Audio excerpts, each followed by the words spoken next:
Hello all the aspirants. इस video में discuss करेंगे कि क्या करेक्ट टाइम टेबल होना चाहिए गेट 2026 और सीएसआईआर नेट दिसंबर 2025 के लिए।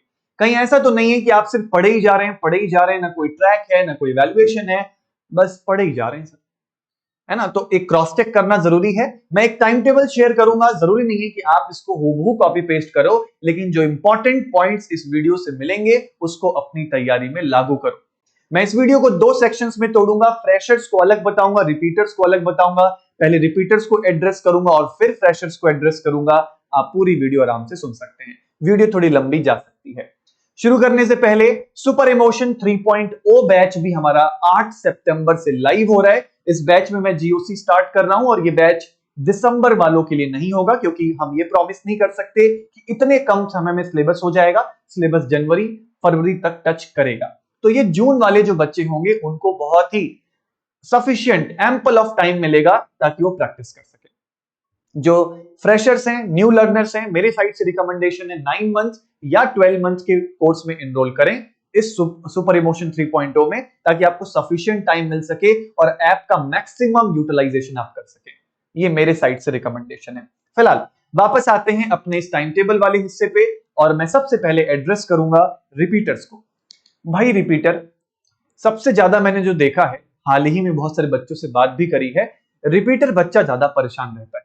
वो अपनी सोच की धारा में यूं खो जाता है कि बस खो ही जाता है। एक बात को दूसरे से जोड़ेगा, दूसरे को तीसरे से जोड़ेगा, करेगा कुछ नहीं, बस सोचता रहेगा। ये एक प्रॉब्लम आती है। तो सबसे पहले एक्शन, तुरंत एक्शन ले डालो, वही सबसे बेस्ट तरीका है। भले ही थोड़ा टूटे फूटे तरीके से ही चालू क्यों ना हो, लेकिन चालू कर डालो दोस्त मेरे, सोचा मत करो इतना, ठीक है। हाँ, अब करना क्या है, आपको अपने दिन को 3 स्लॉट्स के अंदर डिवाइड करना है। क्यों कहता हूं मैं ये स्लॉट्स में डिवाइड करना, इससे आप अपने दिन को इफेक्टिवली यूज कर पाते हो। आपको पता रहता है कि मेरा दिन अच्छा इतने बज गए हैं, अब इससे बाद मुझे दूसरा स्टार्ट करना है, मेरा तीसरा पोर्शन स्टार्ट होगा। तो आप हर एक मिनट हर एक घंटे का यूटिलाइजेशन करते हो। अब पहला स्लॉट होगा आपका मॉर्निंग स्लॉट और दूसरा स्लॉट होगा आफ्टरनून स्लॉट। दिन की जो भी मेजर पढ़ाई होगी वो इस मॉर्निंग स्लॉट और आफ्टरनून स्लॉट में ही हो जाएगी, और इसमें ही मैक्सिमम एनर्जी भी तुम्हारा कंज्यूम हो जाएगा। अब केमिस्ट्री में हमारे पास 3 यूनिट्स हैं, फिजिकल, ऑर्गेनिक, इनऑर्गेनिक। अब तुमको ऑल्टरनेट करके चलना है। तुमने मॉर्निंग स्लॉट में ऑर्गेनिक रखा है तो आफ्टरनून स्लॉट में फिजिकल रखो, फिर ऑर्गेनिक के साथ इनऑर्गेनिक रख लो, ऐसा कर सकते हो। ऑर्गेनिक से नंबर खींचना चाहते हो तो ऑर्गेनिक कंसिस्टेंट रहेगा, ये बंद नहीं होना चाहिए, और फिजिकल इनऑर्गेनिक को बदलते रहना। अगर ऑर्गेनिक से नंबर वाकई में चाहते हो कि 60 70 80 क्रॉस कर सको तब पॉसिबल है। फिर तीसरा स्लॉट होगा आपका इवनिंग स्लॉट, ये सबसे लाइट होगा। इसमें अगर आपको कुछ नया ऐड करना है अपने नॉलेज में, यूट्यूब लेक्चर्स अटेंड करने हैं, यूट्यूब पे कुछ प्रैक्टिस सेशन करना है, तो वो सब तुम्हारा इवनिंग स्लॉट में आएगा। चिल होके, दिमाग थक चुका होगा, अब तक काफी थक चुके होगे, कुछ जनरल एप्टीट्यूड कभी प्रैक्टिस करने का मन कर रहा है, ऐसे ही पेपर्स देखने का मन कर रहा है, वो इवनिंग स्लॉट में रहेगा। आप इसमें यूट्यूब के लेक्चर्स अटेंड कर सकते हैं, that will be the best thing. हाँ, लेकिन इन दोनों स्लॉट्स में सिर्फ आप हैं, आपकी किताबें हैं और कोई नहीं। बता दूं मैं पहले ही, ये इंटेंस स्लॉट्स में आपको अकेले ही सफर तय करना है। अब कुछ इंपॉर्टेंट ऐसी बातें जो आपको कोई बताएगा नहीं, जब आप किसी टीचर से डिस्कस करेंगे तब ये बातें निकल के आती हैं। जैसे मैंने बहुत सारे बच्चों से रिसेंटली बात करी है, तो मुझे लगा कि आप लोगों को भी यूट्यूब पे शेयर करना चाहिए। सबसे पहला, एवरी वीकेंड एक टेस्ट होना बहुत जरूरी है, ताकि आप इवेल्युएट कर सको कि कर कैसा रहे हो। वरना वही होगा, पेपर में सर 130 नंबर का करके आए हैं और नंबर कितने आए हैं, 50। बताने में भी सर को शर्म आ रही है कि सर 50 नंबर आए हैं। तो अगली बार इस शर्म से बचना चाहते हो तो हर संडे एक टेस्ट, देखो टेस्ट सीरीज रखो अपने पास, उसमें जो टॉपिक वाइज टेस्ट हैं, जैसे क्वांटम पढ़ लिया तो क्वांटम का टॉपिक वाइज टेस्ट लगा डाला संडे को, और अपने आप को देख लिया, एवेल्युएट कर लिया, हाँ ठीक है मेरी प्रिपरेशन सही डायरेक्शन में जा रही है। या मान लो गलतियां हुई तो उन पे काम किया, मतलब एक दिन ब्लॉक कर दो, सैटरडे या संडे, जिस दिन तुम सिर्फ टेस्ट और उसका इवेल्युएशन ही करोगे। उस दिन पूरा एग्जाम मोड में स्विच हो जाओगे कि अच्छा एग्जाम में ऐसा होगा, 3 घंटे का पेपर है, मुझे 2.5 घंटे में खत्म करना है, क्या स्पीड होनी चाहिए, सब कुछ एग्जाम रिलेटेड ही होना चाहिए उस दिन पे। इससे तुम्हारा रिवाइज किया हुआ टेस्ट भी हो जाएगा और तुमको एग्जाम वाली फीलिंग भी आएगी। तो अपने आप को इवेल्युएट करो, अपने प्रोग्रेस को आपको चेक करना है, ट्रैक योर प्रोग्रेस रिपोर्ट। ये सबसे बढ़िया होगा जब आप हर महीने, जब एक महीना एंड हो तो किसी को बताओ कि भाई मेरा एक महीना ऐसा ऐसा गया। वो तुम्हारा दोस्त हो सकता है, वो तुम्हारा मान लो कोई बहुत चहेता दोस्त है, उसको बता सकते हो, या आपका कोई टीचर है, आपका कोई मेंटोर है, उसके साथ भी शेयर कर सकते हो कि भाई ऐसा ऐसा गया है, ठीक लग रहा है नहीं लग रहा है। ठीक है। फिर study according to the demand of the exam. Exam के डिमांड को समझो। जैसे सीएसआईआर नेट का डिमांड क्या है? Part A, part B, part C. भाई पार्ट सी में अगर तुमने 22-23 क्वेश्चन कर दिए, पार्ट बी में तुमने 16-17 सही कर दिए तो गेम एंड हो गया, बस उसका यही डिमांड है। जबकि गेट का डिमांड क्या है? उसमें जितना सही कर सकते हो उतना सही करो। तो एग्जाम के डिमांड को समझना जरूरी है।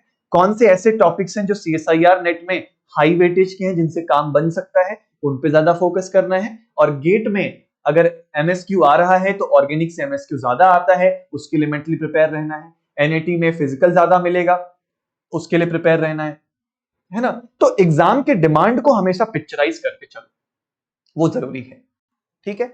फिर लास्ट में कई बार जो रिपीटर्स होते हैं वो अपनी सोच की धारा में इतना खो जाते हैं कि वो एग्जाम ही इनके लिए पहाड़ बन जाता है कि सर हमसे तो नहीं हो रहा है ना। तो पहली चीज ये समझ लो कि ये एक महज एग्जाम ही है। ऐसा नहीं है कि जैसे एग्जाम क्लियर होगा तुम स्वर्ग में चले जाओगे और वहां पर तुमको अप्सराएं मिलेंगी और तुम्हारी खूब खातिरदारी हो रही होगी। ऐसा कुछ नहीं होने वाला। एग्जाम क्लियर करने के बाद भी जीवन की समस्याएं वैसे ही रहेंगी जैसे अभी है। हाँ, ये एक हर्डल है जिसको क्रॉस करने के लिए हमें अपना 100% एफर्ट लगाना है। क्या हम वो लगा पा रहे हैं? एग्जाम सेंटर से जब तुम बाहर निकलो और तुम सोचो कि क्या मैंने अपना 100% दे दिया। अगर दे दिया और पेपर नहीं निकला तब तुम मेरे को बताना, कुछ प्लान करेंगे, कुछ डिस्कस करेंगे। लेकिन अगर अभी 100% ही नहीं दे पाए हो भाई मेरे, तो पहले उस चीज पे काम करो कि आप अपने जो भी आपका कैलिबर है वो आप पेपर में रेप्लिकेट कर पाओ, है ना। वो होना चाहिए। उसके लिए ऊपर बताई गई बातों को आपको फॉलो करना होगा। समझ में आ रही बात? चल, अब हम लोग आते हैं फ्रेशर्स के ऊपर। अब जो फ्रेशर्स होते हैं ये बहुत फ्रेश माइंड से होते हैं। मतलब कई बार मैंने देखा है कि ये इतनी चीजों में उलझते नहीं है। जैसे रिपीटर बार बार उलझते भी बहुत ज्यादा है, तो ये बहुत फ्रेश माइंड से आते हैं और आराम से पेपर क्लियर करके कई बार सेटल डाउन हो जाते हैं, है ना। और मैं कहूं तो आधे बच्चे जो जेआरएफ निकालते हैं वो फ्रेशर्स ही होते हैं। तो ऐसा टेंशन मत लेना कि रिपीटर तो इतना पढ़ रहा है मैं तो कम पढ़ रहा हूं, कोई मायने नहीं रखता। आपको भी अपने दिन को 3 स्लॉट्स में डिवाइड करना है।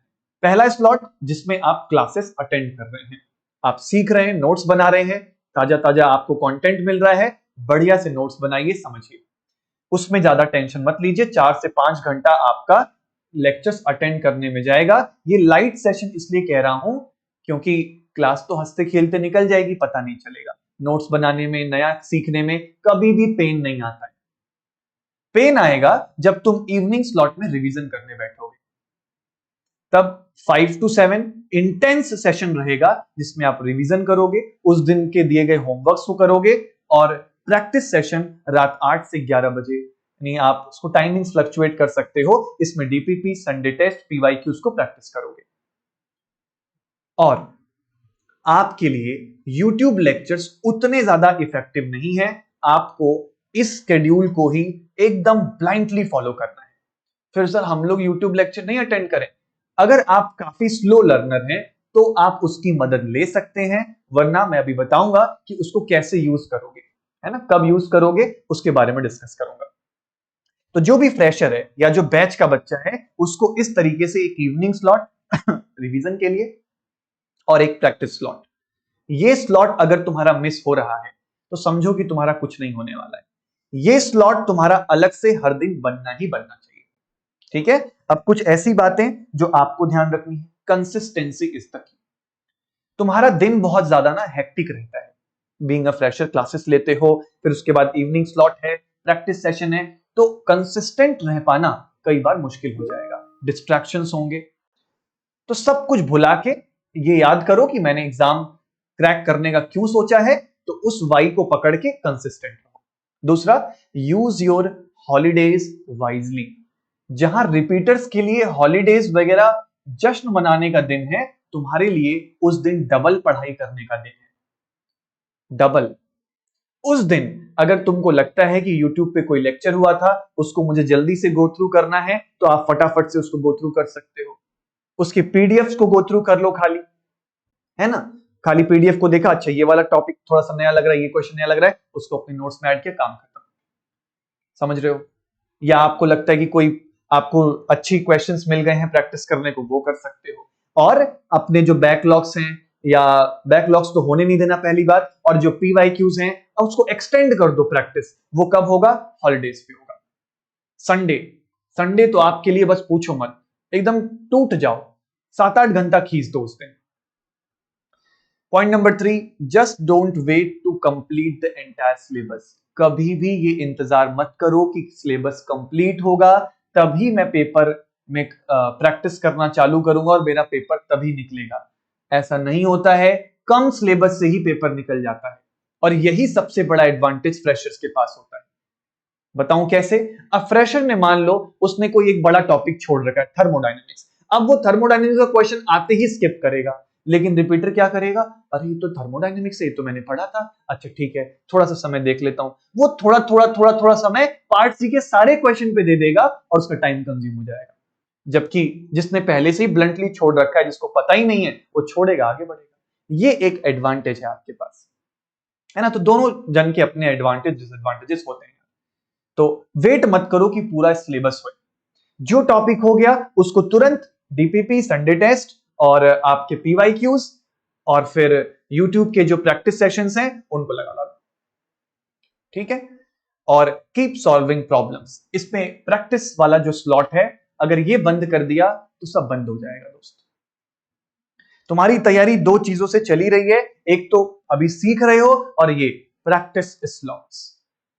रिवीजन कभी कभार छूट जाए, प्रैक्टिस स्लॉट को नहीं छोड़ना है, क्योंकि प्रैक्टिस करोगे। कई बार क्या होता है ना, आप प्रैक्टिस करके ही बहुत सारी चीजों को रिवाइज करते हो। रिवीजन का टाइम नहीं मिला, कोई नहीं, नोट्स देख देख के तुम प्रैक्टिस करो, ये भी मुझे एक्सेप्टेबल है ना, लेकिन आपको प्रैक्टिस जरूर करना है। ये बातें किसके लिए थी? फ्रेशर्स के लिए। नाउ यूट्यूब के जो हमारे बच्चे हैं, जो फ्री लर्नर्स हैं, यूट्यूब का इमोशन 1.0 बैच जो चल रहा है, इसके लेक्चर्स को आप रेगुलरली अटेंड करें। ये सारे फ्री लर्नर्स के लिए है। और अगर आप बैचेस के अंदर पढ़ना चाहते हैं तो सुपर इमोशन 3.0 लाइव 8 सितंबर से चालू हो रहा है। इसको मैं जीओसी से स्टार्ट करूंगा, तो एकदम धीरे धीरे कॉन्सेप्ट बिल्डअप करते हुए चलेंगे। आपका अगर एकदम मामला डाउन है तो कोई नहीं, धीरे धीरे आपका लेवल अप भी कर देंगे। सुपर इमोशन 3.0, हाँ दिसंबर तक सिलेबस तो नहीं, लेकिन जनवरी फरवरी तक इसका सिलेबस डन कर दिया जाएगा। इसका प्लानर आपको वेबसाइट पे मिल जाएगा, प्लानर डाउनलोड करके भी देख सकते हो। क्लासेस की जो टाइमिंग्स होती हैं, जनरली 2 क्लास चलेगी, 8 से 10, 10:30 से 12:30। तीसरी क्लास जब चलेगी तब 1 से 3, ये रेगुलर नहीं रहती है, कभी होती है कभी नहीं होती, ठीक है। तो इस बात का ध्यान रखिएगा। This was the timings. और एक और बहुत इंपॉर्टेंट इंफॉर्मेशन, अभी करेंटली हमारे चैनल पर ना मेंबरशिप का प्रोग्राम चल रहा है। बहुत सारे बच्चों को कंफ्यूजन है कि सर सारी वीडियोस तो आप मेंबरशिप में डाल दे रहे हैं। जो फ्री लर्नर्स हैं वो लेक्चर्स लाइव अटेंड करें। अब जिन बच्चों ने मेंबरशिप लिया, 700-800 रुपए पर मंथ का जो मेंबरशिप है, आप उतना पैसा खर्चोगे तो हमें मिलेगा क्या? आपको मिलेगा क्रैश कोर्स जो हमने YouTube के ऊपर लाइव पढ़ाया हुआ है। जुलाई वाले एग्जाम का, फेब वाले एग्जाम का, ये सारा आपको एकदम, जो क्रैश कोर्स था ना हमने एग्जाम से पहले लिया था, वो सब आपको मिलेगा। इंटरमीडिएट की सीरीज जो मैं अभी नेम रिएक्शन की पढ़ा रहा हूं वो मिलेगा। मैं आपको एक बार शो भी कर देता हूं सारी playlist, just give me a second. तो अरे अरे नहीं नहीं नहीं नहीं, हाँ जैसे आप, अब ये रिपीटर्स के लिए थोड़ा ज्यादा बेनिफिशियल है, फ्रेशर्स थोड़ा एग्जाम टाइम पे इसका बेनिफिट उठा सकते हैं, या आप ऐसा भी कर सकते हो, you can wait for the next JRF express for the freshers. पर जो रिपीटर्स हैं वो इसका फायदा भरपूर तरीके से उठा सकते हैं। देखो जैसे ये है अंतिम बार आखिरी बार, इसमें सारे सीरीज आपको मिल जाएंगे, पुराने नए सब कुछ क्लब है इसके अंदर। जीआरएफ एक्सप्रेस, अब इसमें क्या है ना, पूरा क्रैश कोर्स टाइप का है, सवाल हैं, कॉन्सेप्ट्स हैं, जो आप एकदम स्ट्रेट खाली सेशन खोल के रिवीजन कर सकते हैं, प्रैक्टिस कर सकते हैं। इनका फ्री पीडीएफ एक्सेस वैसे वेबसाइट पे है, लेक्चर देखना चाहते हैं तो ये सब मेंबरशिप में आपको मिल जाएगा। फिर इसी तरीके से जीआरएफ एक्सप्रेस के बाद पेपर प्रिडिक्शन की सीरीज थी, ये भी आपको मिल जाएगा, ये रहा पेपर प्रिडिक्शन।